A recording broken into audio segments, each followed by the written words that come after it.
그럼 지금부터 나이스 교무 업무 학기말 연수를 시작하도록 하겠습니다. 그리고 저희가 일단 저희가 이제 나이스라는 것은 기능적인 부분이잖아요. 그런데 저희가 나이스에 하다 보면 생활기록부도 궁금하고 성적 처리 평가도 궁금하고 하지만 저희가 주로 연수하는 것들은 기능에 대한 부분이기 때문에 성적에 뭐 이게 인정이 돼요, 안 돼요, 이거 생활기록부 입력이 됩니까, 안 됩니까 이런 것들은 생활기록부 관련 장학사님이나 평가 관련 장학사님께 질의해 주시기를 바라겠습니다. 그러면 저희가 연수하는 개요를 좀 말씀을 좀 드리겠습니다. 먼저 지난번에는 저희가 지필평가에 대한 연수를 했고요. 수행평가가 입력하는 과정이었기 때문에 수행평가를 이렇게 입력하세요라는 정도까지는 연수를 했습니다. 그러면 지금 우리가 할 연수는 뭐냐면 지필평가가 2차 지필평가가 끝나고 수행평가가 모두 마감되면 그것을 같이 합치는 학기말 성적 처리라던가 또는 1학년 같은 경우에 성적이 나오진 않지만 자유학기라는 것을 했기 때문에 자유학기 성적 처리하는 방법 이런 것들을 오늘 연수를 하게 되겠습니다. 그리고 우리가 중학교는 2학기 때 10월이 지나면 특성화고를 위한 내신을 내잖아요. 우리가 보통 일반계 고등학교 애들은 12월에 2차 지필평가를 다 보고 나면 1학기 때와 동일하게 지필평가와 수행평가 합쳐서 진짜 2학기 말을 산출하고 그걸 가지고 생활기록부에도 넣고 그걸로 내신을 산출하지만 특성화고 아이들은 10월에 중간에 가내신, 그러니까 중간 내신을 한번 산출을 하죠. 그래서 완벽한 성적이라기보다는 원래 1차, 2차 시험이 있지만 1차 지필평가와 수행평가 일부 또는 수행평가 점수로만 이렇게 특성화고 내신을 산출을 합니다. 그것이 우리가 아무래도 2학기 때는 성적 연수가 자세하게 이루어지는 것보다는 이렇게 지금 특성화고 내신에 대해서 말씀을 좀 드리는 게 선생님들 업무 처리하실 도움이 될 것 같아서 특성화고 내신 산출하는, 그러니까 특성화고를 위한 성적 처리하는 방법도 안내를 좀 드리도록 하겠습니다. 네. 그럼 나이스 성적 처리 흐름도입니다. 우리가 성적 처리라는 것도 나이스는 다 메뉴가 위에서부터 아래로 무르르듯이 이렇게 순서대로 하는 건데요. 저희가 지난번에 1차 지필평가 때 일단 처리를 했었죠. 그래서 우리가 나는 이 과목을 국어라고 하지만 나이스한테 국어는 01이야. 도덕은 02야. 이렇게 우리가 수치화되는 것을 과목 코드 관리라고 하고요. 1차 집필평가 때 무슨 과목을 시험 볼 거고 2차 집필평가 때 무슨 과목을 시험 볼 거야 라는 것이 집필평가 고사 관리였습니다. 그리고 고사 관리는 1차 지필평가가 있고 2차 지필평가 있다. 이게 고사 관리고요. 지필평가 과목 관리는 1차 지필평가 때 무슨 과목을 시험 볼 거고 2차 지필평가 때 무슨 과목을 시험 볼 건지를 정리하는 게 지필평가 과목 관리였었죠. 그리고 수행평가는 제가 이제 가르치는 과목에서 수행평가를 3개를 한다. 그러면 첫 번째는 논술이다. 20% 들어간다. 두 번째는 뭐 만들기다. 그것도 25% 들어간다. 이렇게 각 영역의 이름을 넣고 비율과 만점을 넣는 게 수행평가 영역 관리였습니다. 그리고 반영 비율 만점 관리는 이 두 개를 합친 거와 같은데 기술과정이라는 과목에서 100점을 만들기 위해서 지필평가 1차 본 것이 몇 퍼센트 들어가고 2차 본 것이 몇 퍼센트 들어가고 수행평가가 각각 몇 퍼센트 들어가는지 그래서 총합 100% 학기말 100%를 만들기 위해서 어떤 것으로 이루어진 건지를 넣는 게 반영 비율 만점 관리였습니다. 이 반영 비율 만점 관리를 정확하게 하여야지만 정확한 100점 만점의 학기말 성적이 나오는 거죠. 선생님들이 실수로 지필평가가 원래 30%인데 1차 지필평가를 25%로 넣어버리면 최종 합이 95%밖에 안 나오기 때문에 모든 것을 만점 받은 아이도 나중에 학기말 처리하고 나면 내가 왜 100점이 아니지? 왜 95점이지? 이런 일이 벌어질 수 있어요. 그래서 반영 비율 만점 관리는 꼭 학기 초에 등록을 하되 정확하게 모든 합산이 100%가 되어야 된다라고 말씀을 좀 드리겠습니다. 요 지필평가를 보고 나면 OMR 카드 리딩하는 거, 그리고 파일 올리는 거는 이 지필평가의 하나의 과정이었고요. 요 지필평가를 또 이제 2차 때도 보게 되는데, 우리가 채점을 할 때는 가능하면 한 번만 하도록, 뭐, 나중에 뭐 문항정보가 변경됐다. 그러면 또다시 채점을 할 수밖에 없지만 그런 변동이 없다면 채점은 정확하게 한 번만 하고요. 채점을 할 때 답안지가 제대로 올라갔는지 아이들이 또 이중 마킹한 건 없는지 또는 시험은 정확하게 모든 애들이 봤는데 답안지가 딸려가서 리딩하다 보면 딸려가는 경우가 있거든요. 그래서 100명이 시험 봤는데 나중에 보니까 답안지가 99개밖에 리딩이 안 됐어요. 그러면 저희가 채점할 때 검증해서 보면 그런 결시생이라든가 이런 걸 확인할 수 있거든요. 그래서 그렇게 혹시 시험 답안지가 딸려가는 이런 아이들이 없는지 한번 확인을 해주셔야 되고 그 채점이 정확하게 이루어졌다면 어떤 아이가 몇 점이고 얘가 결시를 했고 얘가 전출을 갖고 이런 것들을 관리하는 게 이제 성적 관리다라고 말씀을 좀 드립니다. 이건 다시 한번 나중에 제가 나이스에서 보여드리도록 하겠습니다. 그리고 수행평가는 선생님들께서 수업 시간에 진행하신 점수를 각 교과별로 성적 관리에 넣는 거죠. 예. 그런데 보통은 우리가 수행평가라는 것이 영어 득표평가라든가 지필평가처럼 일회성이 아니죠. 보통은 일회성이 아닙니다. 그렇기 때문에 보통은 아이가 그날 논술 시험을 보는데 그날 아이가 안 왔다고 하더라도 너 나중에 가서 논술 평가 봐야 돼라고 점심시간에 불러서 아이를 보게 하잖아요. 보통은 수행평가의 결시생은 별로 존재하지 않습니다. 그런데 이제 그런 경우가 있죠. 아이가 다음에 시험 볼게요 했는데 아이가 나중에 급하게 뭐 아파가지고 병원에 장기 입원을 했어요. 그래서 2차 지필평가 보기 전까지 학교를 못 왔어요. 수행평가를 볼 수 있는 시기가 놓친 거죠. 그럼 이 아이들은 어쩔 수 없이 수행평가 인정점을 부여해야 되는 경우가 발생할 수 있습니다. 그래서 수행평가는 추후평가를 원칙으로 하고 그래서 그때 점수를 어떻게 해서든 부여해야 되지만 그러지 못한 경우에는 학교의 평가 계획이라던가 아니면 학교 규정에 따라서 점수를 부여할 수 있다라고 이제 알고 계시면 될 것 같습니다. 그리고 모든 성적 처리는 이상이 없을 때 지필평가 성적관리에서 마감을 하듯이 수행평가도 이상이 없을 때 각 교과에서 마감을 해주셔야지만 성적 처리가 이루어질 수 있습니다. 그리고 마감을 한 이후에는 더 이상 변경할 일이 없잖아요. 그러니까 지필평가든 수행평가든 다 결제를 올립니다. 그런데 제가 뒤에서 또 한 번 강조를 드리겠지만 수행평가에 마감하고 업무 승인 결제를 올릴 때는 각 과목별로 올리는 게 아니라 국어 3학년 전체 수행평가 마감 결제 올리고 2학년 수행평가 전체 마감 결제 올리고 그래서 모든 과목의 모든 영역이 다 마감이 됐을 때만 결제를 올리실 수가 있어요. 근데 제가 이 얘기를 왜 말씀을 드리냐면 우리가 3학년 2학기 때 특성화고 내신을 위해서 예를 들어서 제가 기술과정 과목 교사인데 2학기 때 수행평가를 4개를 하기로 제가 예정을 했어요. 그런데 이 4개라는 것은 학기 말 기준으로 4개를 하는 거고요. 특성화고 10월 말까지는 제가 2개밖에 못해요. 2개밖에. 그럼 2개를 가지고 특성화고 내신을 산출을 해야 되잖아요. 그러면 4개가 모두 마감됐을 때만 결제가 올라갈 수 있는데 2개밖에 마감을 못 하잖아요. 그러면 수행평가는 결제를 올릴 수 없습니다. 예, 특성화고 내신을 위해서. 그래서 우리가 그건 어쩔 수 없이 시스템상 부분적으로 마감한 거는 결제를 올릴 수가 없기 때문에 결제를 올리지 않고 특성화고 내신 산출을 할 수 있다라고 말씀을 좀 드리겠습니다. 그러니까 꼭 결제를 올려야지만 어, 성적 처리가 되는 건 아니에요. 마감만 하면 성적 처리는 됩니다. 그래서 3학년 2학기 특성화고 내신을 위해서 수행평가를 일부 저장하는 학교에서는 일부만 진행하는 학교에서는 어쩔 수 없이 수행평가 결제를 올릴 수 없다라고 알고 계시면 돼요. 왜냐하면 선생님들께서 마감이 안 돼요. 어떻게 해요? 막 이렇게 당황하시는 학교가 있기 때문에 말씀을 좀 드립니다. 그래서 아이스 성적철이 이제 흐름도인데요. 우리가 지필평가를 다 봤다고 해서 지필평가 마감 관리에서 결제를 올리는 건 그냥 이 지필평가 더 이상 문제 없어요 라는 거를 의미하는 거고요. 성적 처리라는 과정을 거쳐야지만 학부모 서비스라든가 아이들의 생활 통지표가 작성이 될 수 있습니다.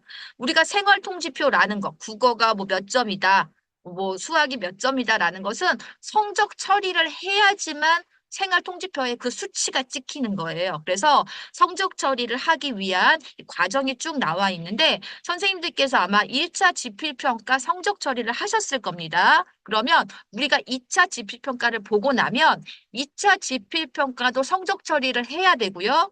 그 다음에 학기말이라고 해서 1차와 2차와 수행을 합치는 학기말 성적 처리를 한 번 더 하셔야 돼요.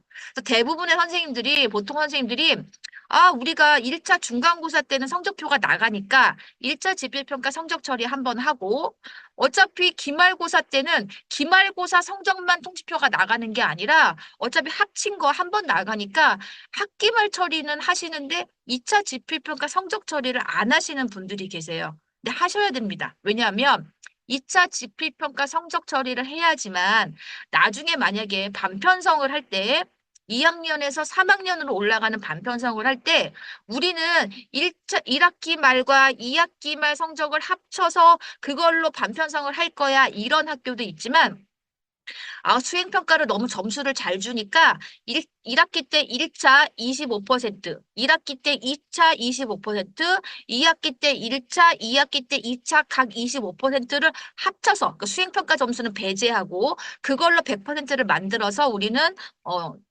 그 반편성 할 때 쓸 거야 라고 한다고 하면 반편성 할 때 쓸 수 있는 점수는 이 성적 처리가 이루어져야지만 점수를 갖다 쓸 수가 있어요. 그렇기 때문에 우리가 2차 지필평가도 꼭 선생님들께서 그 성적 처리를 해줘야 되고요. 이것이 2차 지필평가도 성적 처리를 해야지만 학부모 서비스에 1차 지필평가 하나 올라가고 2차 지필평가 올라가고 학기 말이 이렇게 올라갑니다. 만약에 성적 처리를 안 하면 1차 지필평가와 학기 말만 올라갑니다. 학부모 서비스에. 그래서 그 여러 가지 이유로 우리가 2차 지필평가도 성적 처리를 해 주시도록 말씀을 좀 드리고요.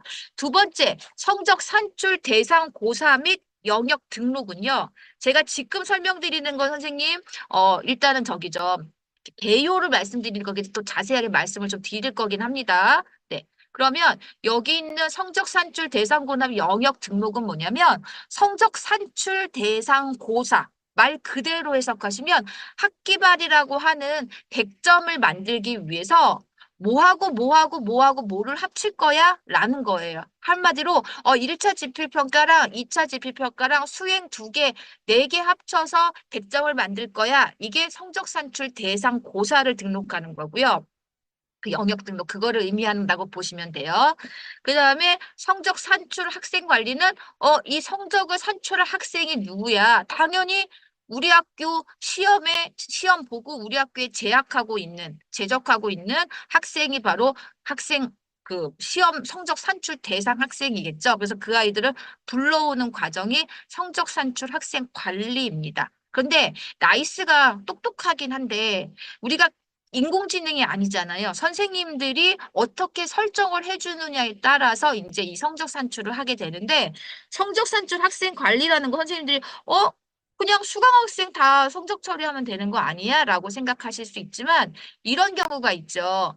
성적 산출 우리가 사람들이 아이가 전학을 갔어요. 근데 전학을 어제 갔다고 해서 나이스에서 당장 어제부터 빠지는 건 아니잖아요. 저희가 학적 처리를 해야 되잖아요. 그래서 아이가 나이스에 남아 있지만 우리 학교에서 시험 보기 전에 간 아이는 수강학생으로 편성이 돼 있지만 성적 처리를 우리가 하면 안 되는 거죠. 우리 학교 시험을 안 봤으니까. 그래서 그런 아이들은 성적 처리 대상이 아닌데 하고 빼버리거나 또는 아이가 시험을 보고 갔어요. 시험을 보고 전학을 갔어요. 그런데 우리가 성적 처리가 시험 끝나자마자 땡 하자마자 성적 처리가 그날 바로 이루어지는 게 아니라 뭐 이의 신청 기간 하다 보면 거의 뭐 일주일 이후에 성적 처리가 이루어지잖아요. 그럼 그때 시험 보고 일주일 후에는 그 아이가 전학 갔으니까 없는데 그 아이 성적은 우리가 만들어내야 되잖아요. 성적 처리 해야 되는 아이죠. 우리 학교 학생은 지금 현재는 아니지만 성적 처리하는 시점에서는 우리 학교 학생이 아니지만 걔는 시험을 보고 갔기 때문에 우리 학교에서 성적 처리를 해줘야 되는 애잖아요. 그래서 그런 아이들은 또 시험에서 우리 학교 대상이다라고 설정을 해줘야 돼요. 그래서 나이스가 학적과 수강학생 편성을 가지고 이 학생이 성적 처리 대상이냐 아니냐를 판단해 주긴 하지만 학적 처리의 시기적 차이라던가 그런 차이로 인해서 완벽하지 않다. 그래서 사람이 설정을 해줘야 되는 게 성적 산출 학생 관리입니다. 이거 또다시 화면에서 말씀을 좀 드릴게요. 이게 무슨 말인지 이해가 좀 못하시는 어려운 좀 부분이 있기 때문에. 그 다음에 우리가 중간고사 때 얘 공결이야, 얘 병결이야 이렇게 저장하고 끝난 애들이 있을 거예요. 그렇죠? 중간고사 때는 결시생 인정점을 산출하지 않습니다. 그래서 우리가 얘 공결이야, 병결이야 라고만 이제 넘긴 아이들이 있을 텐데 그 결시생 인정점은 언제 산출하느냐? 학기 말에 산출을 합니다. 그래서 우리가 결시생 인정점을 어떤 기준 하에 산출할 거야 라는 것을 결시생 인정점 부여 기준 관리를 설정해 놓으면 나중에 중간고사, 기말고사의 결시생들을 점수가 이제 인정점이 산출된다. 이렇게 보시면 되겠습니다. 그래서 그런 과정들이 쭉 있고요. 우리가 보통 성적하면은 수치가 나오는 성적만 주로 생각을 하시잖아요. 이게 A야, 90점이야, 이것만 보시는데 성적이라는 것은 아이가 얘가 이 과목을 들었어. 그럼 이 과목의 성체육은 A, B, C, D, A야. 국어는 들었어. 국어는 90점인데 A야. 이것도 중요하지만 얘 진로와 직업을 들었어. 진로와 직업은 P처리, 이수처리야. 그러면 그 아이가 이수처리를 안 해버리면 진로와 직업을 안 들은 거가 되잖아요. 그래서 교양교과 이수 관리도 이것도 성적 처리의 일환이다라고 보시면 돼요. 이것도 뒤에서 좀 말씀을 좀 드리겠습니다. 그래서 우리가 수치화된 또는 이수 처리 여기를 성적 처리라고 하고 그와 더불어서 우리가 각 교과에서 얘가 수업을 어떻게 들었고 성취 기준을 성취를 했는지 이런 것들을 정성적 평가와 함께 써주는 걸 우리가 과목별 세특이라고 부르잖아요. 그런 것까지 하는 것들을 다 우리가 성적 처리다라고 부르면 된다라고 생각하시면 되겠습니다. 그래서 이런 계통을 가지고 이제 흐름을 가지고 이루어진다라고 생각하시면 될 것 같고요. 지금은 이제 일반적인 그 계략적인 이렇게 순서를 말씀을 드린 거고 이제 구체적으로 좀 말씀을 좀 드리도록 하겠습니다. 그래서 여기 나이스 성적 처리 흐름도도 매뉴얼에 나와 있습니다. 이거 참고해 보시면 될 것 같고요. 네. 네, 그 다음에 나이스 이거는 제가 넘어가겠습니다. 성적 처리 흐름도는 좀 전에 말씀드렸던 거랑 이게 다 내용이 좀 비슷해서 넘어가도록 하겠습니다. 그럼 이제 매뉴얼에 지금 나누어진 그 선생님들 갖고 계신 연수물에 보시면 여기 페이지 수가 나오죠. 258. 이것이 바로 매뉴얼에 있는 페이지예요. 근데 매뉴얼이 올해 나온 거 있잖아요. 2024년도에 5월 달인가 한번 배포가 됐을 겁니다. 그 매뉴얼 보시면 될 것 같고요. 학교에 한 3권 정도 갔기 때문에 나한테는 매뉴얼이 안 왔어라고 하면 경기도 교육정보기록원에 거기 자료집에 자료실에 보면 매뉴얼이 있습니다. 거기 거 다운 받으셔서 성적 부분 보시면 될 것 같습니다. 그럼 이제 우리가 이제 이 매뉴얼이 여러 개가 여러 파트가 섞여 있는데 성적 있는 부분에서 성적이 가장 많은 페이지를 차지하고 있거든요. 그럼 이제 258페이지에 보면 지필평가 마감이 나옵니다. 지필평가 마감. 이거는 1차를 한번 했기 때문에 자세하게 나오지는 않고 제가 이제 여기부터 설명을 좀 드릴 건데요. 먼저 우리가 지필평가 마감이라고 하는 것은 이제 시험이 끝나고 각 선생님들께서 아이들한테 객관식 점수라던가 아니면은 논술형 점수라던가 이런 걸 확인해서 더 이상 문제가 없다라고 했을 때 끝 하면서 이제 결제를 올리는 게 지필평가 마감 확인 마감 관리입니다. 그래서 우리가 각 교과에서 본인이 맡은 반에 이상이 없을 때는 각 교과 선생님이 지필평가 성적 관리에서 마감을 하고요. 모든 선생님이 마감을 다 했을 때 성적 처리 담당 선생님께서 지필평가 마감 관리에서 이제 결제를 올리시는데 이제 마감 관리에서 모든 교사가 다 그 뭐죠? 마감이 됐으면 선생님께서 다시 한번 선생님들께서 그러니까 선생님이라는 의미는 지금 성적 처리 담당하시는 선생님들께서 여기에 이제 마감 정보 저장이라고 여기 있잖아요. 요 마감 정보 저장을 누른 다음에 그러면 모든 반이 이제 마감이 되죠. 여기 마감됨이라고 나오잖아요. 모든 반이 마감이 되면 학년별로 이렇게 결제를 올릴 수가 있어요. 그래서 요 밑에 보면 여기 3학년이라고 여기 잘렸네요. 네. 3학년이라고 나오죠? 여기 3학년. 3학년이라고 나오면 한마디로 2학년, 3학년 학년별로 결제를 올리실 수가 있습니다. 그래서 우리가 학기말 성적 처리를 하기 위해서 결제가 총 4번이 올라가는데요. 1차 지필평가 1번, 2차 지필평가 1번, 수행평가 마감 1번, 그다음 학기말 성적 처리가 모두 끝나면 학기말 성적 처리 마감 관리 1번, 4번이 올라갑니다. 그래서 지필평가에 대해서는 결제를 올리는 곳이 어디냐? 지필평가 마감 관리에서 올리는 거예요. 성적 처리에서 올리는 게 아니라. 그래서 마감 관리 여기서 이제 학년별로 결제를 올릴 수 있다. 이렇게 생각하시면 되겠습니다. 그래서 결제를 올리고요. 만약에 지필평가 결제 다 올려서 결제가 났는데 어떤 선생님이 아이가요 논술형 평가 점수가 이상하다고 확인했더니 진짜 논술형 평가 점수가 이상해요. 변경해야 될 것 같아요. 라고 하면 기결문서 취소하셔야죠. 그렇죠? 우리가 한 번 결제 난 것이 그냥 결제 나서 안 돼요가 아니라 성적은 틀린 것이 발견됐을 때 기결문서 취소하셔서 다시 업무를 진행하셔야 됩니다. 그 다음에 다시 결제해 주시면 될 것 같고요. 그 다음에 수행평가도 모든 선생님들께서 모든 영역에 대해서 마감을 하면 나중에 선생님들께서 이 강의실별 마감 여부를 보시고 강의실별 여기에 마감 여부가 이렇게 나와 있죠. 이렇게 요거를 보시고 마감이 다 됐네. 그러면 선생님께서 마감 정보 저장을 성적 처리 담당 선생님들께서 해주시는 거예요. 그래서 모든 영역이 다 마감이 되면 역시 여기서 승인 요청을 통해서 3학년, 2학년 이런 식으로 학년 단위로 과목 단위가 아닙니다. 학년 단위로 승인 요청을 올리실 수가 있어요. 그래서 다시 말씀드리지만 학년 단위로서의 결제이기 때문에 한 과목이라도 한 영역이라도 마감이 안 되면 승인 요청을 할 수가 없습니다. 그래서 이렇게 해주시면 될 것 같고요.